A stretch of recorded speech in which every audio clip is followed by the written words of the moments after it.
కొత్తగా ఉద్యోగ అవకాశాలు కల్పిస్తామని చర్యలు తీసుకుంటామని అన్నారు. వాటికి సంబంధించింది ఏమీ లేదు. దావోస్ పర్యటనలో కూడా పెద్ద ఎత్తున నిధులు వస్తున్నాయని చెప్పి ప్రచార ఆర్భాటం తప్ప గతంలో కూడా ఇలాంటి వాగ్దానాలు ఇటువంటి ఆర్భాటాలు కేటీఆర్ అప్పుడు కూడా జరిగింది. ఇప్పుడు రేవంత్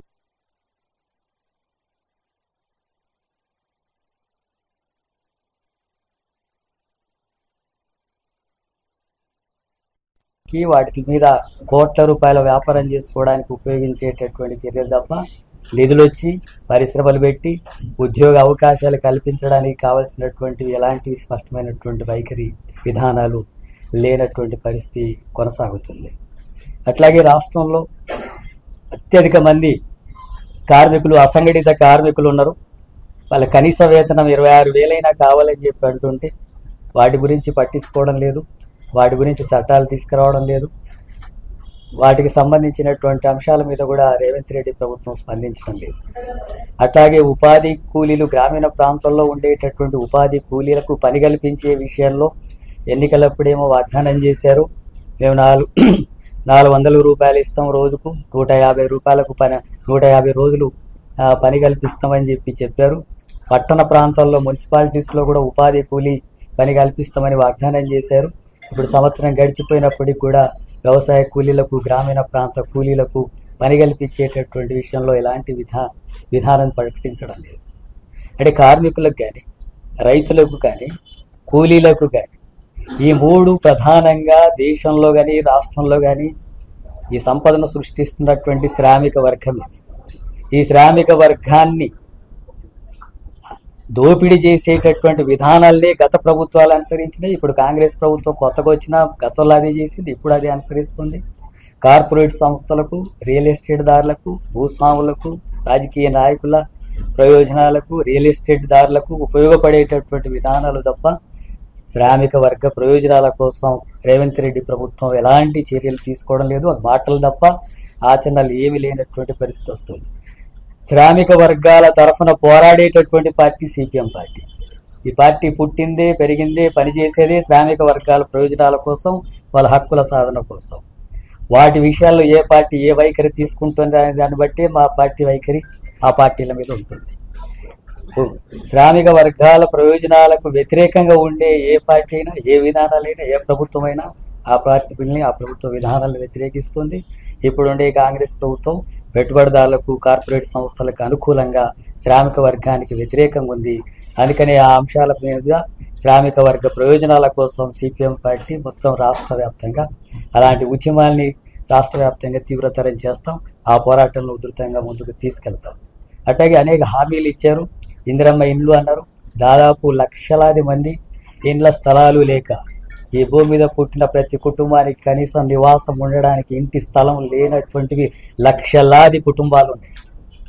వాటి గురించి ప్రభుత్వాలు మాటలు తప్ప, ఓట్లప్పుడు మాట్లాడడం తప్ప వాగ్దానం. గతంలో టీఆర్ఎస్ ప్రభుత్వం డబుల్ బెడ్రూమ్ అన్నారు, ఇప్పుడు వీళ్ళు ఇందిరమ్మ ఇండ్లు అన్నారు. ఆ సమస్యలు కూడా ఏమీ పట్టించుకోవడం లేదు. హైదరాబాద్ చుట్టూ ప్రాంతాల్లో ప్రభుత్వ భూములు ఉన్నాయి. ఇళ్ల స్థలాల కోసం వేసి పేదవాళ్ళకి ఇవ్వాలంటే ఆ పని కాంగ్రెస్ పార్టీ చేయడం లేదు. ఉన్న భూములే లాక్కునేటటువంటి ప్రయత్నం చేస్తున్నారు. ఎందుకంటే ఎలాంటి వాగ్దానాలు అమలు చేసేటటువంటి దాంట్లో ప్రభుత్వం సరైనటువంటి విధానాలు అనుసరించడం లేదు. అందుకని ఆ వ్యతిరేకత వ్యక్తం అవుతుంది. అలాంటి సమస్యలు పరిష్కరించకపోతే తప్పకుండా సిపిఎం పార్టీ ఆ ప్రజల తరఫున, శ్రామిక వర్గ ప్రజల తరఫున, రైతులు, కూలీలు, కార్మికుల హక్కుల కోసం పోరాటాన్ని రాష్ట్రంలో ఉధృతం చేశారు. అట్లాగే ఈ రాష్ట్రంలో సామాజిక తరగతులు తీవ్రమైనటువంటి అణిచివేతకు, కుల వివక్షకు, దాడులు, అత్యాచారాలకు గురవుతున్నారు. ముఖ్యంగా దళితులు, గిరిజనులు, బలహీన వర్గాలు, మైనార్టీలు, మహిళలు, అన్ని కులాల్లోని పేదలు ఈ సామాజిక అణిచివేతకు, ఆర్థిక దోపిడీకి గురవుతున్నటువంటి పరిస్థితి. వీళ్ళకి సంబంధించి కూడా అనేక వాగ్దానాలు చేశారు. రైతు బంధువులు లాగానే, దళిత బంధు రూపంలోగానే అంబేద్కర్ పేరుతో దళితులకు కూడా 15 లక్షలు ఇస్తామని చెప్పారు. ఆ ఊసి ఎత్తడం లేదు ఇప్పుడు. అట్లాగే ఎస్సీ ఎస్టీ సప్లాన్ ఉంది. జనాభా ప్రాతిపాదికన బడ్జెట్లో వాళ్ళ జనాభా ప్రాతిపాదికన నిధులు కేటాయించి వాళ్ళ కోసమే ఖర్చు పెట్టాలని సిపిఎం పార్టీ, అట్లాగే సామాజిక సంఘాలు పోరాటం చేసి సాధించినటువంటి చట్టాన్ని అమలు చేయడం లేదు. దానివల్ల వేల కోట్ల రూపాయలు దళితులకు, గిరిజనులకు రావాల్సినటువంటి దారి మలుతున్నాయి. ఎస్సీ ఎస్టీ కార్పొరేషన్ అనేటటువంటిది ఏమాత్రం ఉపయోగం లేకుండా పోతుంది. దాంట్లో సంక్షేమ పథకాలు, సబ్సిడీ పథకాలు తొలగించేశారు. దళిత వాడల అభివృద్ధికి సంబంధించినటువంటి నిధులు కేటాయించడం లేదు. అట్లాగే సంక్షేమ హాస్టల్స్కు తగినటువంటి పెరిగిన ధరలకు అనుగుణంగా కనీస అది అసలు మెస్ ఛార్జీలు పెంచడంలో కానీ, సౌకర్యాలు కల్పించడంలో కానీ చేయడం లేదు. సప్లా నిధులు కేటాయిస్తే ఈ సౌకర్యాలలో మెరుగుపడుతుంది, సంక్షేమ పథకాలు అమలు జరుగుతాయి, దళితులకు కొంత ప్రయోజనం జరుగుతుంది. ఆ విషయాల్ని ఇప్పుడు ఉండేటటువంటి కాంగ్రెస్ పార్టీ మాట్లాడడం లేదు. ఎస్సీ ఎస్టీలకు సంబంధించి అట్లాగే బీసీలకు సంబంధించినటువంటిది కుల గణన జరిపి ఆ బీసీల్లో ఏ కులాలు ఎంత జనాభా ఉంది, వాళ్ళ ఆర్థిక పరిస్థితి ఏంటి, సామాజిక పరిస్థితి ఏంటి, విద్య ఏంటి, వైద్యం ఏంటి, వాళ్ళకి కావాల్సినటువంటి ఎలాంటి హక్కులు కల్పించాలనేటటువంటి విషయాల పట్ల ఆ కుల గణన జరిపి సరైనటువంటి చర్యలు తీసుకునేటటువంటి దాంట్లో తగినటువంటి శ్రద్ధ ప్రభుత్వానికి కనిపించడం లేదు. ఆ రకంగా బీసీల సమస్యలు కూడా అది పట్టించుకోవడం లేదు. గిరిజనుల జనాభా ప్రాతిపాదికన ఎంత జనాభా ఉంటే అంత రిజర్వేషన్లు పెంచాలని చెప్పి అనేక సంవత్సరాల నుంచి ఆందోళన చేస్తుంటే పట్టించుకోవడం లేదు. అలాంటి విషయాలు పట్టించుకోవడం లేదు. దళితుల గురించి కానీ, బీసీల గురించి కానీ, మైనార్టీలకు సంబంధించినటువంటి ఆర్థిక ప్రయోజనాలు, వాళ్ళ హక్కులు అమలు చేసేటటువంటి చర్యలు తీసుకోవడం లేదు. అందుకని ఇది సామాజిక తరగతులకు కూడా వ్యతిరేకంగా ఉంది. ఒకవైపు శ్రామిక వర్గానికి వ్యతిరేకమైన విధానాలు అనుసరిస్తుంది, పెట్టుబడిదారులకు, కార్పొరేట్ సంస్థలకు అనుకూలంగా ఉంటూ శ్రామిక వర్గాల్ని అణచివేస్తూ దోపిడీ కార్మికులు. ఇట్లా రెండో వైపు సామాజిక తరగతులకు, ఎస్సీ ఎస్టీ బీసీ మైనార్టీలకు, మహిళలకు వ్యతిరేకంగా ఉంది. వాళ్ళ హక్కుల్ని కాపాడేటటువంటి చర్యలు తీసుకోవడం లేదు. అందుకని సిపిఎం పార్టీ ఈ రాష్ట్రంలో శ్రామిక వర్గాల మీద జరుగుతున్నటువంటి ఆర్థిక దోపిడీకి వ్యతిరేకంగా, సామాజిక తరగతుల మీద జరుగుతున్నటువంటి సామాజిక అణచివేత దాడులకు వ్యతిరేకంగా, సామాజిక ఆర్థిక రంగాల్లో జరుగుతున్నటువంటి అంశాల మీద కలిపి పోరాటం చేసి సామాజిక న్యాయం కోసం, అట్లాగే ఆర్థిక దోపిడీకి వ్యతిరేకంగా ఈ తరగతులంతా, ఈ వర్గ ప్రజలంతా కూడా సంఘటితం చేసి ఆ పోరాటాలని, వర్గ పోరాటాలని ఉధృతంగా ముందుకు తీసుకెళ్లడానికి కావాల్సినటువంటి ప్రణాళికను ఈ మహాసభలో రూపొందించుకోవడం జరిగింది. అలాంటి పద్ధతిలో రాష్ట్రంలో ఒక బలమైనటువంటి ఉద్యమాన్ని, గ్రామిక వర్గాల్ని, అణచివేత గురవుతున్నటువంటి తరగతుల్ని సంఘటితం చేసి ఆ పోరాటాన్ని ముందుకు తీసుకెళ్లేటటువంటి ప్రయత్నం చేయబోతున్నాం. అట్లాగే మరో ముఖ్యమైనటువంటి అంశం బీజేపీకి సంబంధించినటువంటి విషయం. రాష్ట్రంలో బీజేపీ విస్తరిస్తుంది, మతోన్మాద రాజకీయాలు విస్తరిస్తున్నాయి, మత ఘర్షణలు సృష్టించే కార్యక్రమం జరుగుతుంది. ఒకవైపు పేద వర్గాలకు అంటే శ్రామిక వర్గానికి, పెట్టుబడిదారులకు మధ్య వైవిధ్యం ఉండి ఈ దోపిడీ కొనసాగుతుంటే, సామాజిక అణచివేతకు వ్యతిరేకంగా, ఆధిపత్య ధోరణులకు వ్యతిరేకంగా సామాజిక తరగతులు పోరాటం చేస్తుంటే, ఈ రెండు పోరాటాలను పక్కదారి పట్టించడానికి బీజేపీ, ఆర్ఎస్ఎస్ మతోన్మాద రాజకీయాలను ముందుకు చేస్తుంది. ఈ రెండు పోరాటాన్ని పక్కదారి పట్టించడానికి మతం ముసుగు తగిలించి ఆ పోరాటాలు చేసి, ఇటు ఆర్థిక దోపిడీకి వ్యతిరేకంగా జరిగే పోరాటాలు, సామాజిక న్యాయం కోసం జరిగే పోరాటాలను పక్కదారి పట్టించి ఆ రకంగా ఈ రెండు పోరాటాలకు వ్యతిరేకంగా బీజేపీ వ్యవహరిస్తుంది, మత ఘర్షణలు సృష్టిస్తుంది. అందుకని వీటి బీజేపీ యొక్క ప్రమాదాన్ని కూడా ప్రజల్లోకి తీసుకెళ్లి బీజేపీని నిలువరించేటట్టుగా, రాష్ట్రంలో ఎదగనివ్వకుండా, మతోన్మాద రాజకీయాల నుంచి ప్రజలు దూరం అయ్యేటట్టుగా, వాటిని వ్యతిరేకించేటట్టుగా ప్రజలను చైతన్యవంతం చేయడమే కాకుండా మతోన్మాదానికి వ్యతిరేకంగా పోరాడేటటువంటి శక్తులనంతా కూడా, లౌకిక శక్తులనంతా కూడా కలిపి పోరాటాన్ని ముందుకు తీసుకెళ్లాలని చెప్పి మహాసభలో నిర్ణయించుకోవడం అనేది జరిగింది. అందుకని లౌకిక శక్తులంతా కూడా బీజేపీ విధానాలకు, మతోన్మాద విధానాలకు వ్యతిరేకంగా జరిగే పోరాటంలో అలాంటి విస్తృతమైనటువంటి పోరాటాన్ని ఈ రాష్ట్రంలో తీసుకెళ్తాం. మతోన్మాద రాజకీయాలను అడ్డుకుంటాం. తప్పకుండా ఆ విషయంలో సిపిఎం పార్టీ శ్రేణులు అందరికంటే ముందుగా బలమైనటువంటి పోరాటాలను తీసుకెళ్ళబోతున్నాం. ఇవి ప్రధానంగా జరిగేటటువంటి విషయాలు. అట్లాగే రాష్ట్రంలో ప్రతిపక్ష పార్టీగా బీఆర్ఎస్ ఉంది. వాటి సమస్యల మీద కొంత ఆందోళనలు ఇలాంటివి చేస్తున్నారు.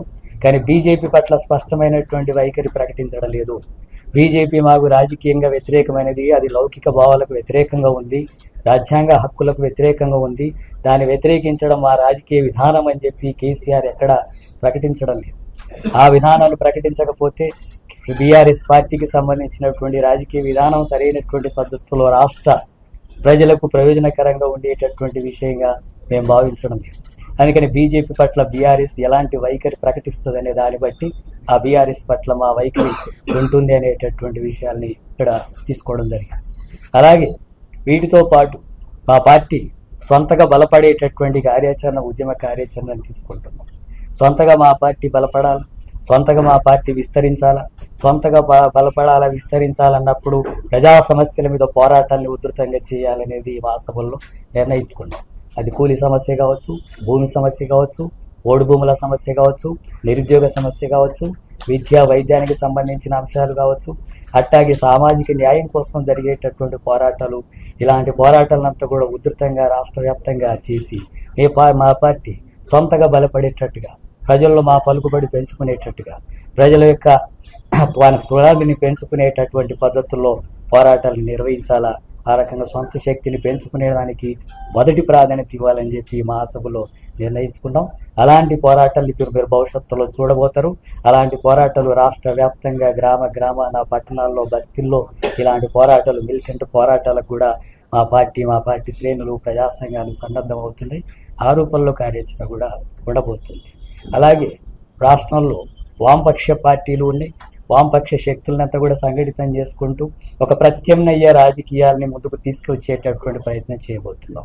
కాంగ్రెస్ కానీ, బీఆర్ఎస్ కానీ, బీజేపీ కానీ, ఇంకొక పార్టీ కానీ, అవి ఒక పార్టీకి వేరువేరు పార్టీలు కాబట్టి కానీ విధానాల పరంగా చూసినప్పుడు అవన్నీ కూడా ఒకే విధానాలు, ఆర్థిక విధానాలు కానీ ఇతర విషయాలు.